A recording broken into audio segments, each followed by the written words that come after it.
Alright, welcome back everyone. We are going to be diving into the Sunderer rework that they have been discussing and talking about, and they posted quite a bit of information about what their plans are and what they plan to do with it. So let's get into it. So one of the most pressing complaints is that the Sunderer is too easy to destroy, preventing the development of attacks that would have led to satisfying battles. So they have a lot of points here of why it's just not working out. So they said after evaluating the state of the Sunderer as a whole, we decided that a more significant rework would dramatically improve the experience of configuring and using the Sunderer, making it overall a more interesting vehicle to pilot. With this in mind, we outlined a series of goals that we want to achieve with the rework. While doing this, we wanted to also preserve the existing meaningful gameplay concepts as much as possible, especially the Sunderer's primary role as a spawn point. So what is changing? So let's get into exactly what they want to change here. In brief, this is what we are doing. We are renaming the slots and refocusing each slot on a distinct aspect of the Sunderer. Defense and utility will be redistributed more evenly between the new slots. We are changing the certs themselves, combining some so they provide more value, reconstructing others, and adding some new ones. We are focusing on the certs themselves and not just adjusting weapons at this time. This is a natural way to break up the adjustments since weapons need their own long-term examination and many are shared across vehicles.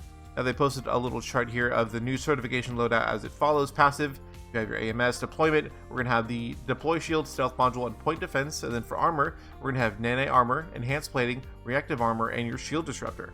So dropping down into this first one here is the deployment section. Now the first certification slot is the deployment slot. This now only contains certs that are active while the Sunderer is deployed. So you go up, you drive, you press B, things come out of the side of the vehicle, giving more freedom for configuring the other certifications. Now we still expect that deploy shield to be the primary certification for this slot, but we wanted to include the stealth module and new point defense certs for secondary and support, Sunderers that wish to act in unison.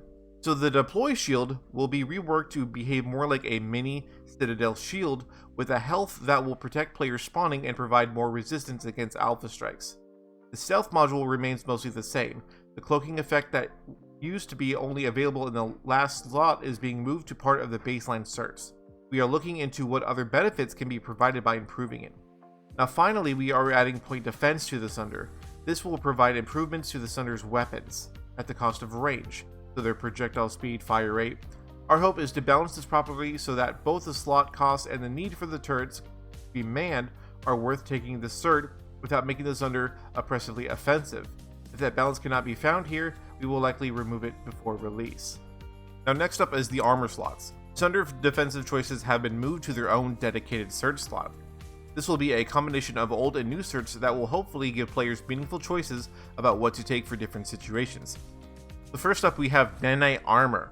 It combines the functionality of the fire suppression system and Nanite auto repair system into a single cert. So it's going to provide passive healing along with your F key, your panic button, burst of healing on cooldown. Enhanced plating will provide a general increase in passive resistances. Now the values are still being worked on, but it's going to replace both blockade armor and mine guard. And then finally, the new reactive armor will completely negate a burst of damage from anti-vehicle damage types such as from an AP shell or C4 being detonated at once. Each vehicle damage zone, front, back, etc., has its own independent set of reactive plates that can detonate independently, making it possible to reposition the Sunderer so that a new side faces the threat once an attack is absorbed. Now the reactive plates contain nanites that will auto-repair on a very long cooldown. The cooldown can be lowered by actively overhealing the Sunderer. And lastly here we have the cargo. Now the largest change by far to Sunderers is the new cargo surge slot. This slot offloads support abilities that were previously directed attached to the Sunderer. Being the largest change, we expect this to be a controversial with both advantages and disadvantages. Now the repair system, ammo dispenser, and radar are being converted to using this new system. Now the gate shield diffuser functionality is also being moved here, but with a buff, as it can now be deployed to temporarily disrupt a gate shield, completely allowing any vehicle to pass through it. You hit that GSD and it's going to completely shut down that gate shield. Everybody, all your friendlies are going to be able to roll through. Now by offloading, repairing an ammo dispensary to a tertiary object, that's going to be a big deal. The Sunderer can have more physical presence. Now, so what it's going to do is it can drop a repair station or ammo tower in one position to support a vehicle assault, and then drive to another and deploy it in a defensive position to support the infantry push. So let's go over that real quickly. So, a lot of the time, and they even bring it up in this article, you know, you're going to have your ammo Sundies, repair Sundies are going to be kind of in the middle, huddled, vehicle assaults and stuff like that. So you cannot actively move with, you know, a vehicle squad and heal them. It's going to be something that you place on the ground that's going to repair in the area for repair and ammo.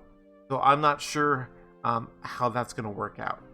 Now, this versatility at a point of contact does come at the cost of more easily supporting mobile vehicle engagements, since the locations can only be updated on cooldown. But given the current flow of the game, this seems like a more common situation Sunderers find themselves in. This also gives us another lever to balance the search with. Since the deployed objects can be destroyed by opponents without destroying the Sunderer, the defensive and offensive values can be balanced independently, meaning that the Sunderer can be made more hardy without needing to offset it by nerfing the repair values to compensate for the inability to kill the Sunderer. They said we are aware of possible exploits and griefing using droppable geometry, thus we will do our best to design these objects to have minimal collision footprints and appropriately sized hitboxes without looking out of place. So we're still going to have the passive spawn deployment, we're going to have that deployment shield, stealth module, and the point defense. When we look down at armor, we're going to get nanite armor, enhanced plating, reactive armor, and shield disruptor. So I can see a lot of people running the deployment shield with the nanite armor along with reactive armor. I think that's going to be great. So, and then in the cargo, we are going to have our gate shield diffuser, our proximity repair system, our vehicle ammo dispenser, and our proximity radar. So I'm really looking forward to try this. I'm not sure how it's going to go with the community about dropping an actual, dropping off actual ammo down to, resupply people instead of just being the beacon itself. They also said it's going to be repairing as well, like a repair module that you drop down from the Sunderer to repair other vehicles around you. I'm looking forward to it. I want to see what it's going to be all about. I think that deploy shield is going to be pretty cool. Reactive armor is interesting. So if your entire plate gets destroyed, say on the back, you can, I guess, move the vehicle so that the front is facing, and now you have a new thing of, or that's enhanced plating. So now you have, your plating in the front is now, I don't know. I don't know, guys. We'll just have to wait and see, what they do with it. So, but what are your thoughts on this, on the rework? Do you think it's a good thing? Do you think it needs to be completely trashed and thrown out the window? What are your thoughts? But with that, that's going to be it for me. So you guys have a great day, great night, wherever you are, and I'll see you next time. We're getting slammed at Reliquary and ES front.